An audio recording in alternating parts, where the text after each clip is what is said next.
Hello student, आप सभी का स्वागत है फिर से एक नई वीडियो में। तो जैसा कि आपको पता है, हमारी सूर्योदय सीरीज चल रही है, जिसके अंतर्गत हम एनसीईआरटी कवर कर रहे हैं ज्योग्राफी की, क्लास 6 से लेकर 12th तक। तो जो लोग इस वीडियो पे नए हैं वो लोग सबसे पहले इस प्लेलिस्ट पे जाके देखिए।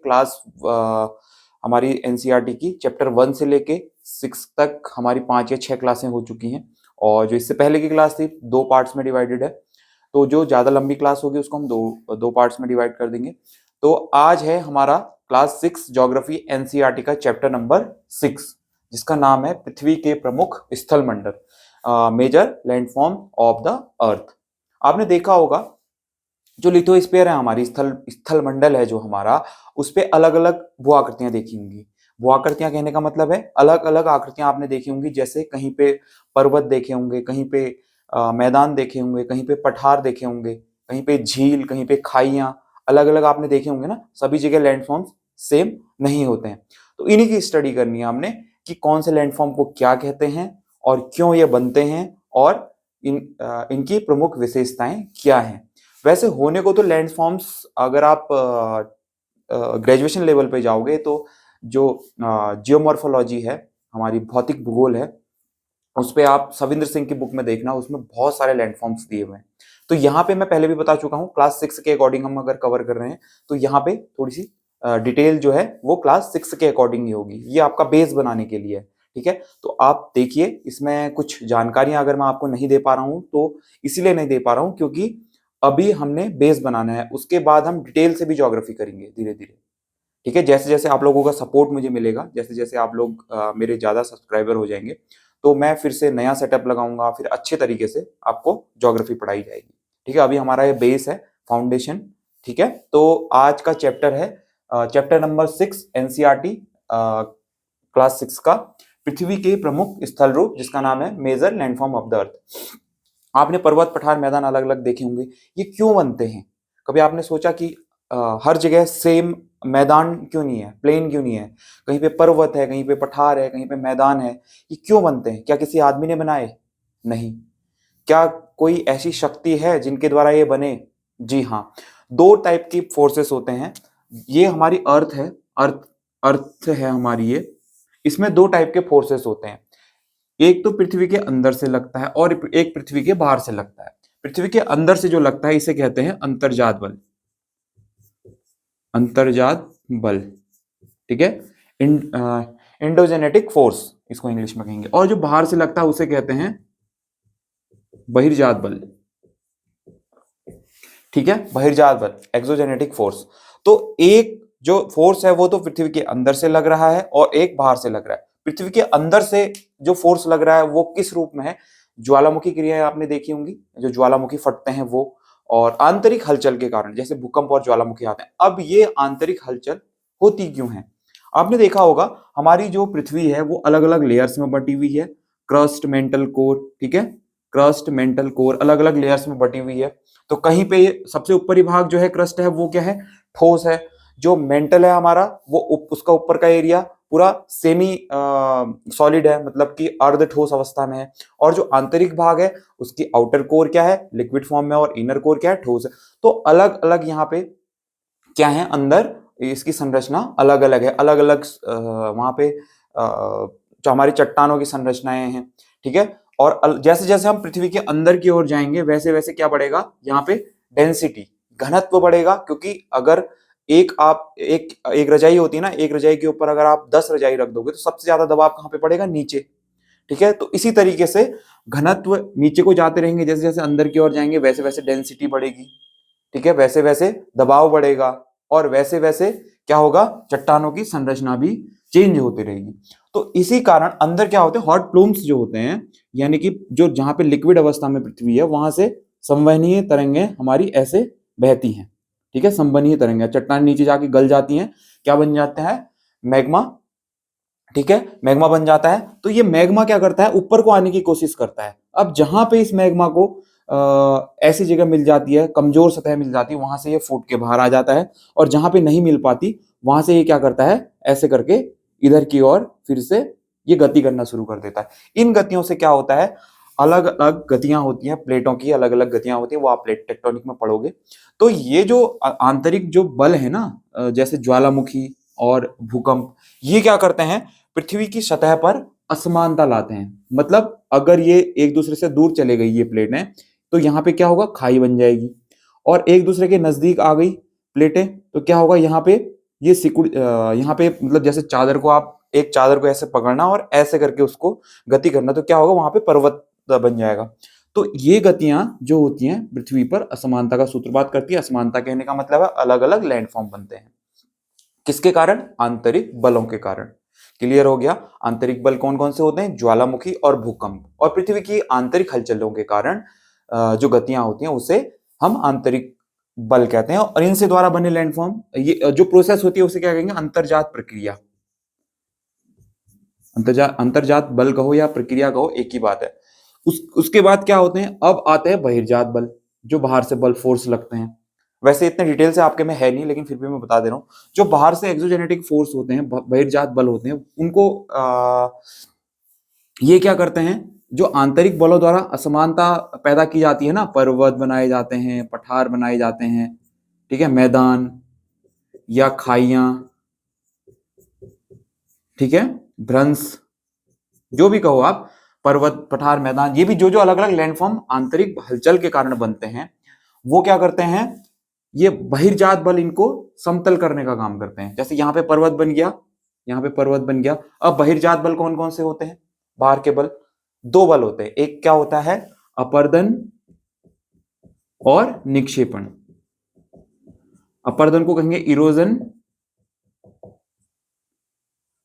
और इसको कहेंगे डिपोजिशन। डिपोजिशन, इरोजेशन, इरोजन और डिपोजिशन।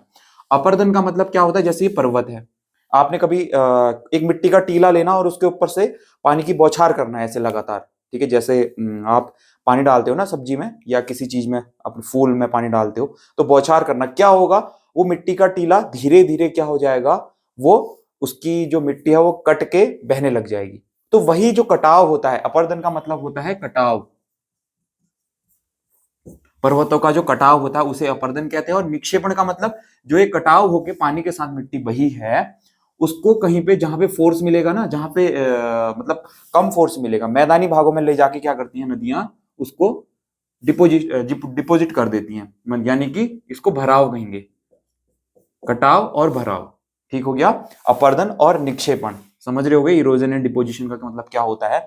तो ये दोनों प्रक्रियाएं जो चलती हैं वो बहिर्जात बल कहलाती हैं। और ये क्या करती है, समतल, जो ये अंतर्जात बलों द्वारा असमानताओं का सूत्रपात किया जाता है उसको खत्म करके यहाँ पे समतल स्थापना का काम करती है। तो अब इसके एजेंट कौन से होते हैं, जैसे ये बहिर्जात बलों के, नदी, नदी जल, ठीक हो गया, नदियों का पानी के द्वारा अपर्दन होता है। दूसरा किसके द्वारा, वायु के द्वारा। हाँ, पवन के द्वारा भी अपर्दन होता है, बहुत कम मात्रा में होता है। सबसे ज्यादा अपर्दन नदियों द्वारा ही होता है। उसके बाद सबसे ज्यादा अपर्दन नदियों द्वारा होता है। जो पवन का अपर्दन होता है वो बहुत कम मात्रा में होता है। जैसे धूल उड़ती है ना, तो एक पर्वत को सबसे ज्यादा कौन कौन काटेगा, नदी काटेगी, हिमानी काटेंगी। लेकिन जो पवन है वो कम मात्रा में काटेगी, लेकिन काटेगी। अपर्दन किसके द्वारा होता है, नदी द्वारा, वायु द्वारा और भूमिगत जल द्वारा, अंडरग्राउंड जो वाटर होते हैं वो उसके द्वारा, और हिमानी ग्लेशियर जो होते हैं हिमानी द्वारा, और सागरी तरंगों, समुद्री तरंगों द्वारा। ये जो प्राकृतिक अपर्दन होता है इनके द्वारा होता है। ये एजेंट होते हैं, ये क्या करते हैं, ये सभी अपर्दन और निक्षेपण एक जगह से कटाव करते हैं, ये किसका, स्थल रूपों का, और दूसरी जगह क्या कर देते हैं, उसको डिपॉजिट कर देते हैं, भराव कर देते हैं। इनका यही काम होता है। इनको आप डिटेल से कभी कब पढ़ोगे, शायद 11th-12th में पढ़ोगे, या फिर कभी आप कॉलेज कॉलेज वाली बुक्स में देखोगे तो वहां पे सविंदर सिंह में ये अच्छे से दे रखा है। तो अभी आपके लिए जानना इतना जरूरी है, बस इतना जरूरी है कि जो लैंडफॉर्म बनते हैं, जो स्थल रूप बनते हैं, उनके उनके बनने के कौन कौन से कारक होते हैं, मतलब लैंडफॉर्म क्यों बनते हैं, स्थल रूप क्यों बनते हैं। एक तो अंतर्जात प्रक्रियाओं द्वारा, बहिर्जात प्रक्रियाओं द्वारा। अंतर्जात प्रक्रियाएं वो हैं जो पृथ्वी की आंतरिक हलचल के द्वारा उत्पन्न होती हैं, जिसमें भूकंप और ज्वालामुखी प्रमुख होते हैं और ये क्या करते हैं, असमानता का सूत्रपात करते हैं अंदर से, ठीक हो गया, पर्वत, पठार, मैदान, खाइयां इत्यादि।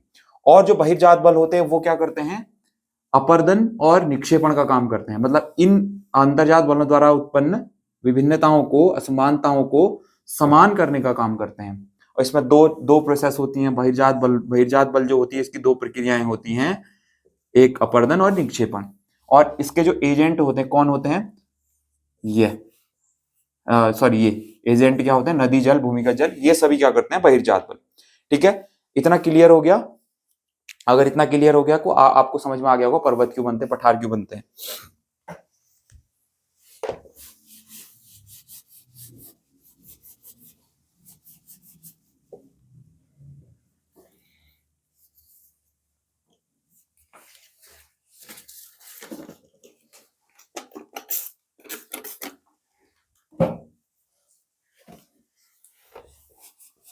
अब मेजर लैंडफॉर्म कौन कौन से होते हैं, मेजर लैंडफॉर्म तो वैसे बहुत होते हैं।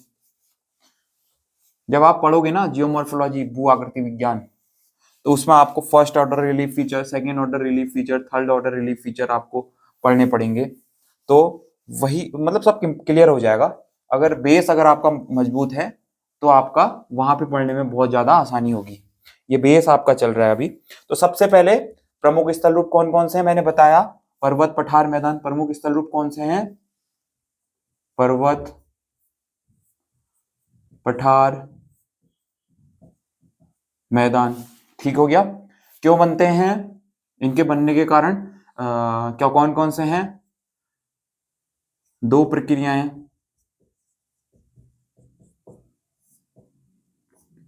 नंबर 1 आंतरिक प्रक्रियाएं और नंबर 2 बाह्य प्रक्रिया। ठीक हो गया। बस इतना ही जानो। जो आंतरिक प्रक्रिया होती है इसमें ज्वालामुखी या आंतरिक हलचल लिख दो, आंतरिक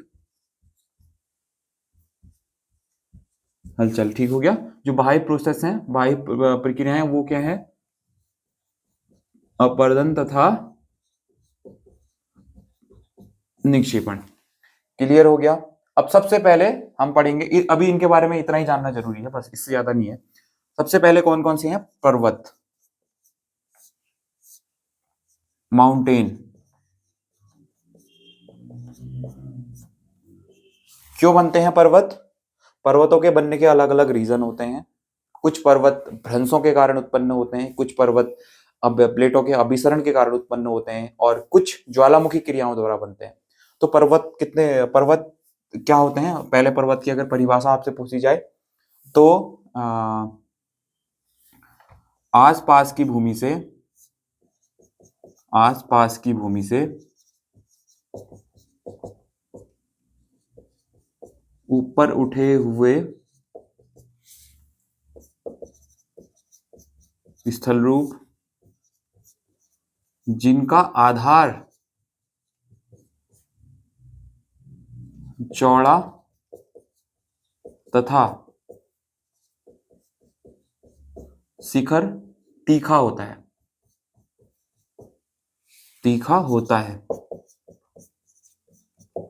कहने का मतलब आधार तो ये हो गया, ये नीचे का बेस जो है, और ये ऐसे।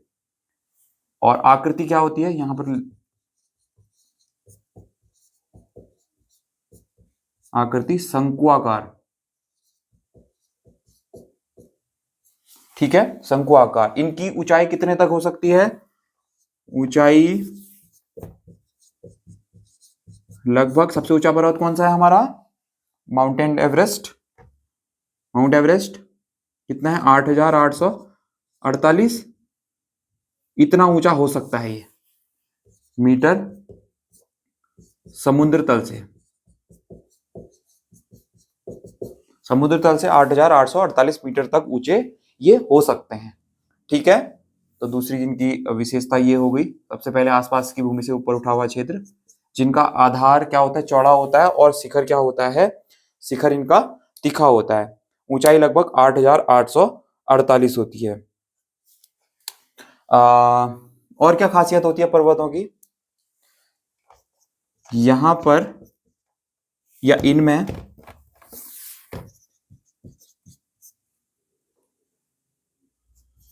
वनस्पति एवं जीव जंतुओं में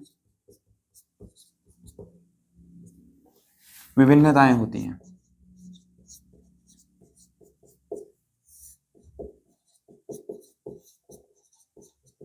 ठीक है, पर्वतों में वनस्पति एवं जीव जंतुओं में विभिन्नताएं होती है, कहने का मतलब है जैसे जैसे हम ऊंचाई की ओर बढ़ेंगे वैसे वैसे हमको जो वेजिटेशन हैं हमारे पर्वतीय इलाकों के वो चेंज होते रहते हैं हाइट के अकॉर्डिंग, और जीव जंतु भी उसी अकॉर्डिंग, जो ठंडे इलाके में रहने वाला जीव जंतु होंगे वो ऊपर की ओर रहेंगे, और जो गर्म इलाके में रहने वाले जीव जंतु होंगे वो नीचे की ओर रहेंगे। ठीक है, तो यहाँ पे वनस्पति एवं जीव जंतुओं में विभिन्नताएं होती हैं। ये जल के संग्राहक होते हैं, यानी कि भंडार होते हैं। ये जल के संग्राहक होते हैं, यानी कि मतलब बहुत सारी नदियां जो आपने देखी होंगी वो कहाँ से निकलती हैं, पर्वतों से ही निकलती हैं। ठीक है, तो जल के संग्राहक होते हैं, इनके नीचे वाटर टेबल होती है, और जो हिमानी होती है इनमें हिमानियां भी होती हैं। मेन तो वही है, जो ग्लेशियर होते हैं वो भी कहाँ पे होते हैं, जैसे जैसे हम ऊपर की ओर जाएंगे ना वैसे वैसे क्लाइमेट क्या होगा, ठंडा होते रहेगा, और जब 0 डिग्री से नीचे टेम्परेचर हो जाएगा तो वहां पे बर्फ पड़ना स्टार्ट हो जाएगी, और बर्फ कहाँ पे पड़ेगी, पर्वतों पे। उन बर्फ जो पिघलेगी उससे क्या होगी, नदियां बनेंगी। ठीक है, तो ये जल के संग्राहक होते हैं, जो ग्लेशियर्स हैं वो क्या हैं, जल के भंडार हैं, वहां से जो बर्फ है वो पिघलती है और नदियां बनती हैं, तो ये जल के संग्राहक होते हैं। यहां पर इसमें लिख लो, यहां पर पनबिजली यानी कि बांध वगैरह बनाने की, यहाँ पे बांध बना सकते हैं, पनबिजली की संभावनाएं होती हैं। ठीक हो गया। और क्या होता है पर्वतों की खासियत, ये उपजाऊ कम होते हैं, ये कम उपजाऊ होते हैं।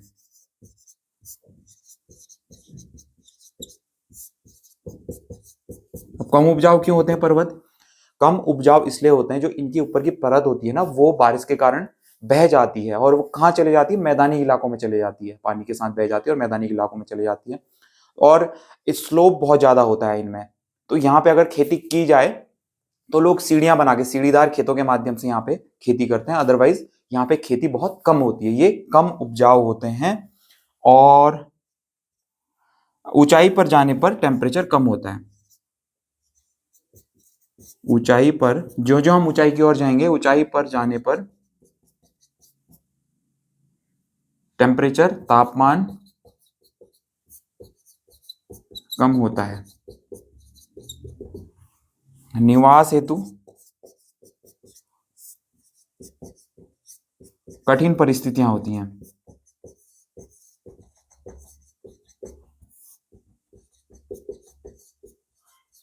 यहाँ पर्वतों में निवास हेतु कठिन परिस्थितियां होती है, कहने का मतलब ठंडा बहुत होता है। ठीक है, नंबर एक ठंडा बहुत होता है, दूसरा यहाँ पे ऊपर नीचे चढ़ना होता है हमें, और परिवहन अगर करना है हमें 2 किलोमीटर ऊपर जाना है तो हमें घूम घूम के गाड़ियों से जाना पड़ेगा। ठीक है, और मकान बनाने में बहुत ज्यादा कठिनाई होती है, यहाँ पे कृषि करने में बहुत ज्यादा कठिनाई होती है, तो सभी चीजों के लिए यहाँ पे कठिन परिस्थितियां होती हैं, ये पर्वत की खासियत होती है। और क्या खासियत हो सकती है पर्वतों की, पर्यटकों हेतु हेतु बेहतरीन स्थल,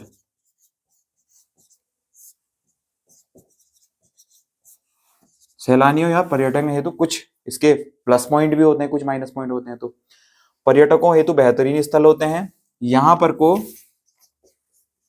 यहाँ पर पैराग्लाइडिंग,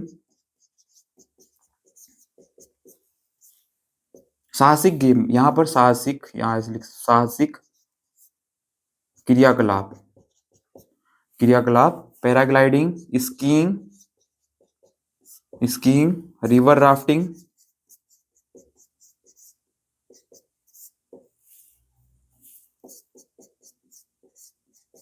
रिवर राफ्टिंग और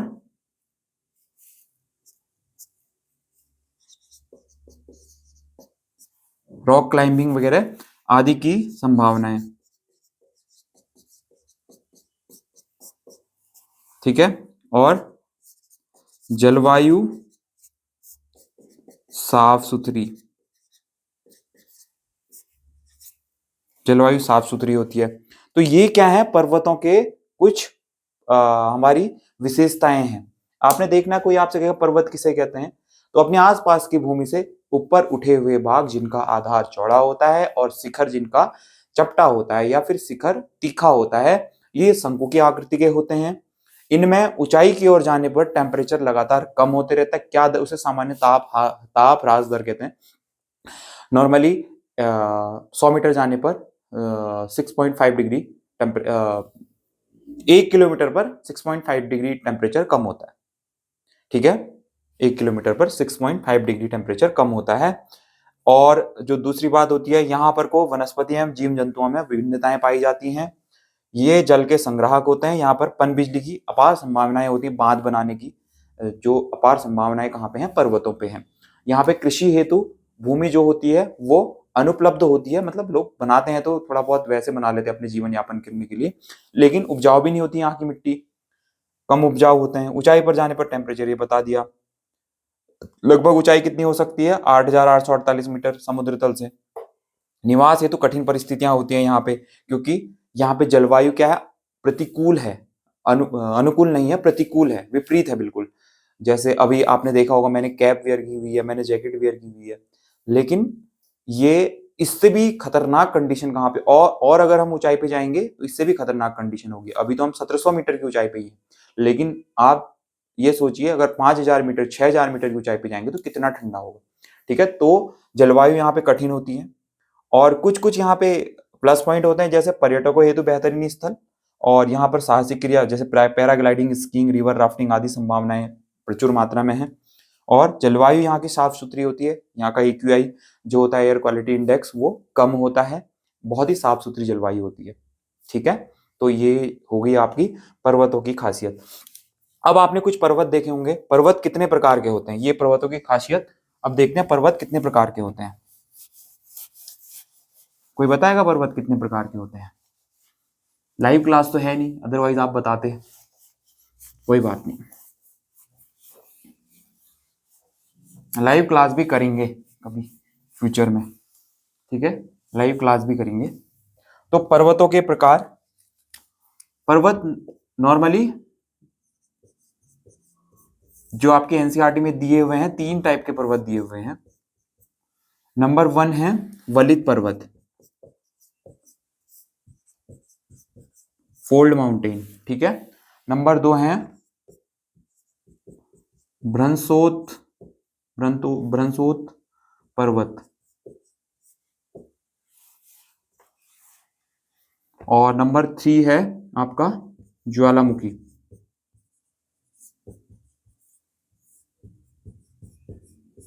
ज्वालामुखी पर्वत। अब सबसे पहले नंबर 1 वलित पर्वत कैसे बनते हैं? वलित पर्वत कहने का मतलब वलन के कारण। वलन मतलब क्या होता है? जो फोल्ड बनते हैं। ठीक है, ये 2 प्लेटों के, यहां पे लिख लो, प्लेटों के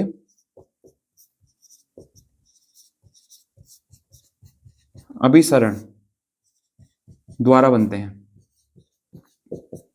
अब प्लेटों का अभिसरण क्या होता है? एक प्लेट ये है और एक प्लेट ये है, एक 2 प्लेट है ये हमारी। ये 2 प्लेटें जब आपस में एक दूसरे की ओर मूवमेंट करती हैं तो इससे क्या होता है, एक प्लेट जो भारी प्लेट होती है वो नीचे चली जाती है, हल्की प्लेट ऊपर, यहाँ पे क्या बन जाते हैं? पर्वत। ठीक है, यहाँ पे क्या बन जाते हैं? पर्वत। तो ये होते हैं फोल्ड माउंटेन। ठीक है, प्लेटों के अभिसरण द्वारा बनते हैं। और जैसे एग्जाम्पल आप बता सकते हो, एग्जाम्पल कौन से होंगे? हिमालय। हमारा हिमालय क्या है? फोल्ड माउंटेन है। हिमालय, रॉकीज, एंडीज, अरावली जो अभी चर्चा में बना हुआ है, अरावली। ठीक है, ये सभी और भी बहुत ज्यादा हैं जो हमारे फोल्ड माउंटेन है। ये फोल्ड माउंट वलित पर्वत हैं। ठीक है, वलित पर्वत है। हिमालय, रॉकीज, एंडीज तो ये क्या है? नए वलित पर्वत हैं। ये जवान वलित पर्वत है, यंग माउंटेन है। जो अरावली है ये क्या है, प्राचीन अरावली जो है, जैसे अरावली हो गया, और हमारा अमेरिका का अपलेशियन हो गया, यूराल पर्वत हो गया यूरोप का। ठीक है, ये सभी क्या है, प्राचीन प्राचीन पर्वतों के उदाहरण है। ठीक हो गया, ये सभी क्या है, प्राचीन पर्वत हैं। अब इनमें भी वो अलग बात है कि हम यंग माउंटेन, ओल्ड माउंटेन की चर्चा हम अलग क्लास में कर सकते हैं। यहाँ पे हमने जानना जरूरी है कि वलित पर्वत क्या होते हैं। वलित पर्वत क्या होते हैं, जब दो प्लेटें एक दूसरे के नजदीक आती हैं तो वहां पे क्या बनती है, चट्टानों के बीच में वलन बनता है और इनका निर्माण होता है। जैसे Himalaya, Rockies, Andes. Himalaya India में, रॉकीज हमारा नॉर्थ अमेरिका, एंडीज जो हमारा साउथ अमेरिका, अरावली इंडिया में, ये सभी, अपलेशियन हमारा यूएसए, और यूराल भी हमारा यूरोप में। ये सभी क्या है, वलित पर्वतों के उदाहरण है। अब दूसरा जो पर्वत है वो है भ्रंशोत। भ्रंशों के कारण जब ऊर्ध्वाधर गति होती है ना, जब दो लैंडफॉर्म है, जैसे ये एक लैंडफॉर्म है, ठीक है, एक ऊपर की ओर गति करता है आधा, आधा नीचे की ओर, तो यहाँ पे क्या बन जाता है, ये कैसे हो जाएगा, ऐसे। अब धीरे धीरे फिर ऐसे हो जाएगा। बहुत बड़े भूभाग का ऊर्ध्वाधर गति से, बड़े भूभागों का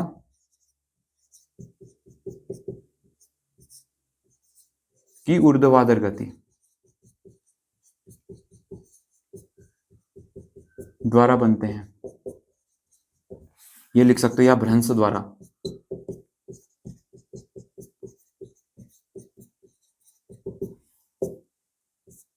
ठीक है, भ्रंश द्वारा बनते हैं, उन्हें भ्रंशोत पर्वत कहते हैं।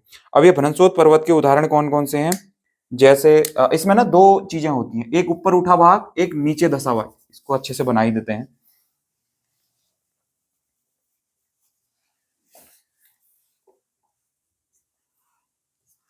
ये देखो, एक ये है और ये नीचे, धीरे धीरे ये क्या बन गया, ऐसे पर्वत बन गया। ये भाग ऊपर की ओर उठ गया, ये भाग नीचे की ओर, यहाँ पे भ्रंश पड़ा तो क्या हो गया, ये पर्वत बन गया। ठीक है, और यहाँ पे भी ये आधा भाग, ये जैसे ना, एक ये पूरा लैंडफॉर्म है, ये पूरा लैंडफॉर्म है, इसमें क्या होता है, इधर वाला भाग और इधर वाला भाग नीचे चले जाता है, ये भाग यहीं पे रहता है। तो ये इसकी आकृति कैसी बन जाएगी, इसकी आकृति कैसी हो जाएगी, जो नीचे को गया वो ऐसे, और जो ऊपर को गया ऐसे, इस टाइप की आकृति हो जाएगी ना, क्योंकि ये तो नीचे को चले गए और ये ऊपर को चले गया। तो इसमें जो नीचे धसा हुआ भाग होता है उसे ग्राबेन कहते हैं, इसे ग्राबेन, और इसे हॉस्ट पर्वत। ठीक है, ग्राबेन और हॉस्ट, इसे हॉस्ट पर्वत कहते हैं। तो ये भ्रंश के द्वारा बने हुए पर्वत हैं। जैसे राइन घाटी यूरोप की,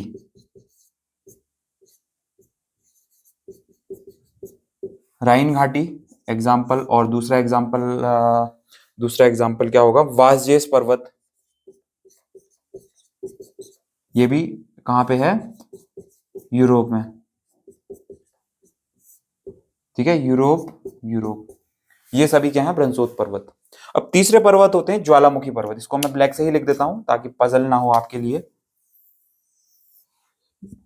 ज्वालामुखी पर्वत क्या होते हैं,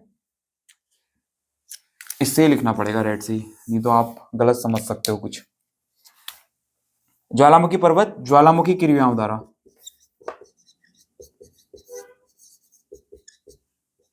ज्वालामुखी क्रियाओं द्वारा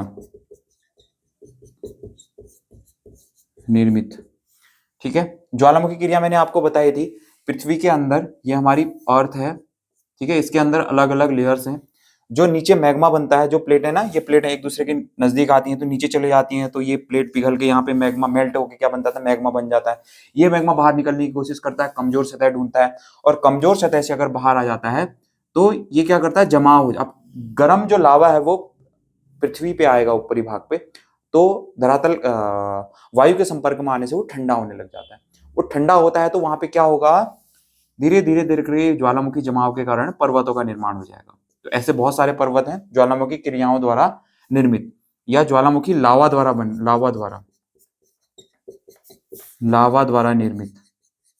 ठीक है, ज्वालामुखी की लावा द्वारा निर्मित या ज्वालामुखी क्रियाओं द्वारा निर्मित पर्वतों को ज्वालामुखी पर्वत कहते हैं हम।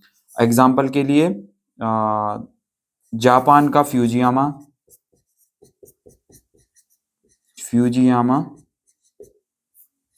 और हमारा और क्या है, अफ्रीका का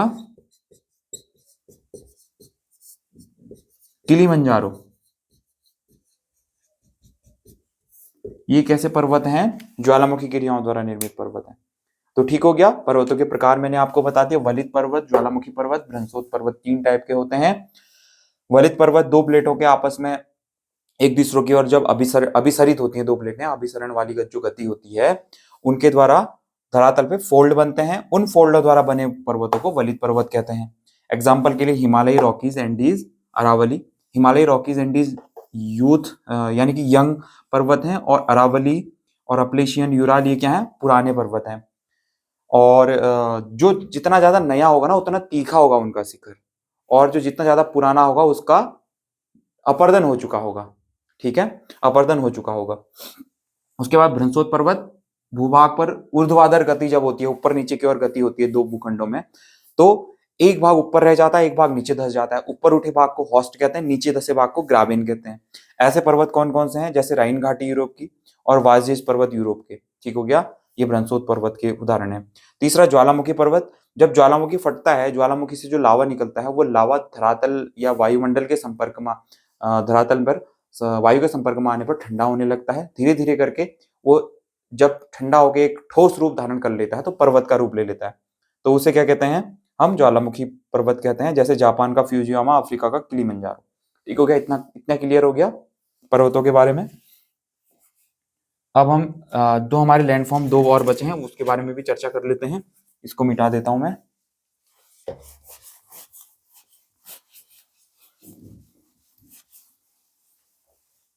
बहुत सारे पर्वतों के क्वेश्चन आते हैं, कौन सा क्या पर्वत है, ठीक है, कौन सा ओल्ड माउंटेन है, कौन सा यंग माउंटेन है, तो वो भी हम बाद में देखेंगे। अभी इतना जानना जरूरी है कि पर्वतों के प्रकार कैसे होते हैं, कैसे कैसे पर्वत बनते हैं। ठीक है, इसके बाद बात करते हैं हम, पर्वत हमारे हो गए पठार, प्लेटू, प्लेटू। ठीक हो गया। पठार किसे कहते हैं? इसे भी हम आसपास की भूमि से थोड़ा सा उठी हुई सपाट भूमि, ये कह सकते हैं हम, उठी हुई सपाट भूमि। ठीक है, उठी हुई सपाट भूमि या मेज के समान आकृति होती है इनकी, मेज के समान आकृति वाले उठे भूभाग। इनकी ऊंचाई कितनी हो सकती है? 4000 से 6000 मीटर तक हो सकती है। अब इनका बेस क्या होता है? सॉरी, इनका जो पर्वतों का तो क्या था? तीखा था ना। इनका क्या होता है? ऐसे होता है, मेज की आकृति का होता है। इनका जो शिखर होता है वो भी चौड़ा होता है, और जो बेस होता है वो भी चौड़ा होता है, और इनके जो किनारे होते हैं वो खड़े ढाल वाले होते हैं। वहां पर्वतों के क्या थे? ऐसे थे। ठीक है, स्लोप था पर्वतों में, लेकिन इनके किनारे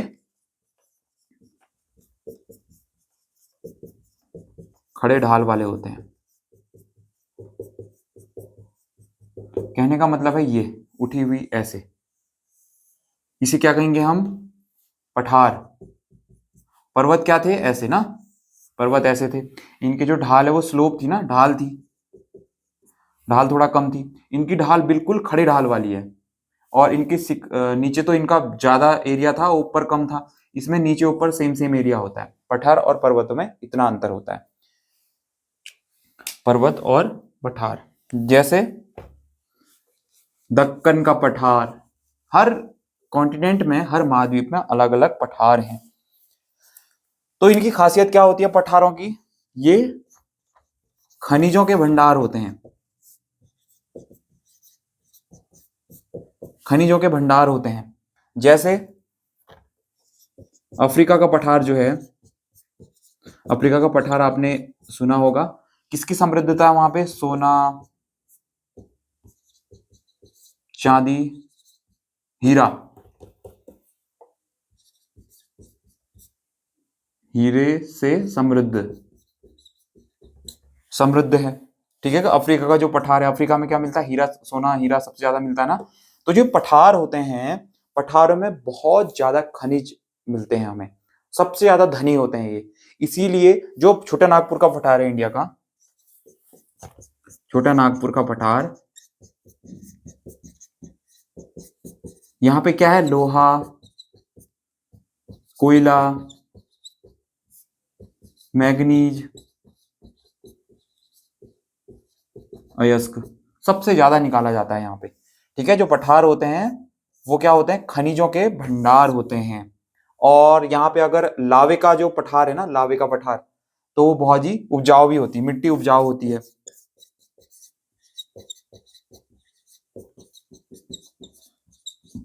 जैसे दक्कन का पठार है, वहां की मिट्टी क्या है, काली मिट्टी, वो लावे से बनी हुई है और वो बहुत ज्यादा उपजाऊ है। ठीक है, वहां पे कपास वगैरह की खेती होती है। और पठार के बारे में और क्या कह सकते हैं, उपयोगी होते हैं, खनिज संपदा के भरपूर होते हैं। और यहाँ पे ना बहुत ज्यादा जलप्रपात होते हैं, यहाँ पे बहुत ज्यादा जलप्रपात होते हैं इसमें, जलप्रपात या झरने।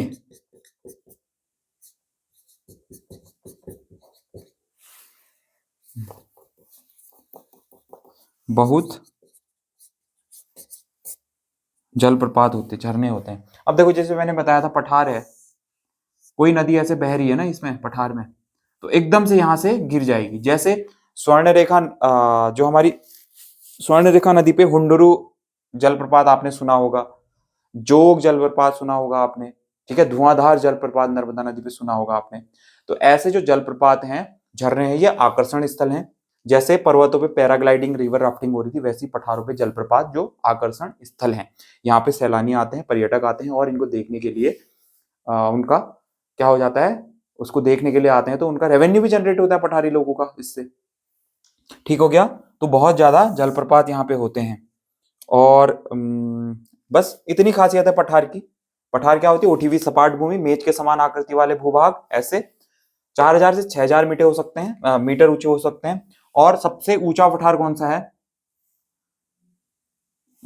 दुनिया का सबसे ऊंचा पठार, यहां पे लिख देता हूं, तिब्बत का पठार। तिब्बत का पठार विश्व का सबसे ऊंचा पठार है।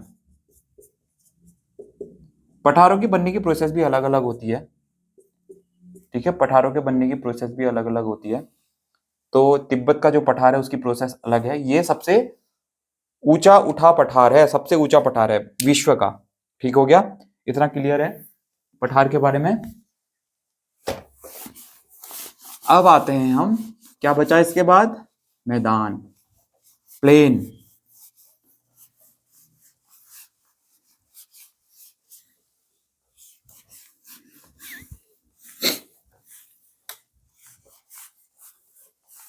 उसके बाद हम आते हैं मैदान। मैदान क्या होते हैं, प्लेन, इसको प्लेन कह सकते हैं।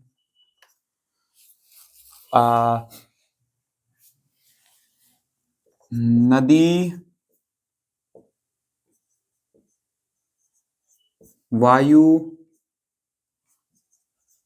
हिमानी या अन्य बाहरी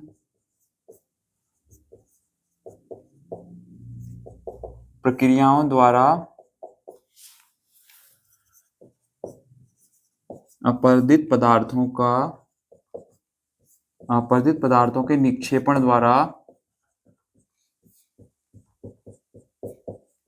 बने समतल सपाट भूमि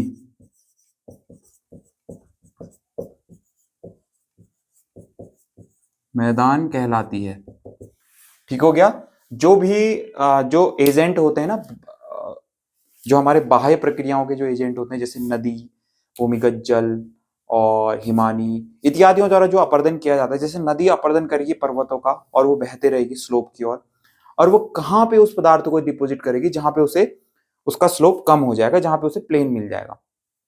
तो धीरे धीरे धीरे धीरे करके एक लंबी प्रोसेस होती है, कई हजार वर्ष, कई लाख वर्षों में एक मैदान का निर्माण कर देती है नदियां। तो उसे समतल सपाट मैदान कहा जाता है। मैदानों का निर्माण कैसे होता है? अपर्दित किए गए पदार्थों के निक्षेपण द्वारा, डिपोजिशन द्वारा। ठीक हो गया? डिपोजिशन द्वारा हमारे मैदानों का निर्माण होता है। अब ये बहुत ज्यादा उपयोगी होते हैं। जैसे एग्जाम्पल के लिए गंगा का मैदान है ना, आपने देखो गंगा, इंडिया में गंगा और ब्रह्मपुत्र का मैदान, गंगा ब्रह्मपुत्र का मैदान, ये क्या हो गया? भारत में। और कोई मैदान बता सकता है? यांगसी नदी का मैदान, ये कहां पे है? चीन में। तो ये जो मैदान होते हैं ये बहुत ज्यादा क्या होते हैं? उपयोगी होते हैं। उपयोगी होते हैं। ठीक है, क्यों उपयोगी होते हैं? जो पर्वतों से जो उसके ऊपर वाली लेयर काट के लाई रहती है नदियां, वो मैदानों में बिछा देती हैं, तो ऑब्वियसली क्या होगी? उपजाऊ होंगे, बहुत अत्यधिक उपजाऊ होते हैं, बहुत उपजाऊ होते हैं। ठीक है, जल भी प्रचुर मात्रा में मिलता है, जल भी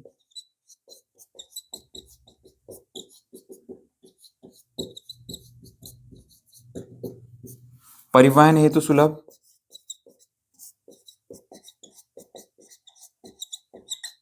देखो अगर हमने 30 किलोमीटर जाना है पर्वतों पे तो हमें घूम फिर के जाना पड़ेगा, हमें वॉमिटिंग होगी, कहीं पे वेदर कैसा है, कहीं पे पत्थर आ जाएगा, और पहाड़ को काटने में कितने ज्यादा संसाधन रोड बनाने में लगेंगे। ठीक है, ईंधन ज्यादा लगेगा, और दुर्घटना का चांस, गाड़ी गिरने का चांस सबसे ज्यादा होगा। तो परिवहन हेतु पर्वत जो है वो क्या है? बहुत ज्यादा संवेदनशील हैं पर्वतीय इलाके। लेकिन हमारे जो मैदान है वो बहुत परिवहन हेतु सुलभ हो। 30 किलोमीटर जाना है, सीधी सीधी रोड होती है, आप चले जाओ, चल भी सकते हो आप। ठीक है, तो 5-10 किलोमीटर चल भी लोगे तो आपको अंदाजा नहीं आएगा। लेकिन पहाड़ों में आप 5 किलोमीटर चलोगे चढ़ाई में तो आपकी हालत खराब हो जाएगी। तो परिवहन हेतु सुलभ होते हैं। और मकान बनाने हेतु सुलभ, मकान हेतु सुलभ भूमि। पर्वतों पे तो आपको क्या करना पड़ेगा? खलाई करनी पड़ेगी, स्लोप बनाना पड़ेगा, पहले उसका सीध समतल बनाना पड़ेगा, फिर मकान बनाना पड़ेगा। और वहां पे भूकंप और लैंडस्लाइड के बहुत ज्यादा खतरे होते हैं, लेकिन मैदानों पे नहीं होते हैं। मकान बनाने के लिए भी यहाँ पे आसानी होती है। और उपजाऊ होते हैं, तो सबसे ज्यादा उपजाऊ होते हैं, और तो इसीलिए कृषि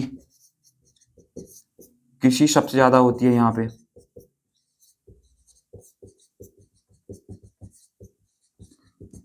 जलवायु भी यहाँ पे लगभग ठीक ठाक होती है। अब हमारे लिए, हम पर्वतीय इलाकों पे रहते हैं तो हमारे लिए थोड़ी सी वहां पे गर्मियों में गर्म, जाड़ों में ज्यादा ठंडा लग सकता है हमें, लेकिन जलवायु भी यहाँ पे लगभग समान होती है। इसीलिए जो गंगा का मैदान है, यूपी वाला एरिया आपने देखा होगा, यूपी बिहार, ठीक है, तो गंगा का मैदान है पश्चिम बंगाल पूरा वहां तक, तो वहां पे भारत की सबसे ज्यादा जनसंख्या निवास करती है। सबसे ज्यादा जनसंख्या कहाँ पे निवास करती है? मैदानों पे, गंगा के मैदान पे निवास करती है।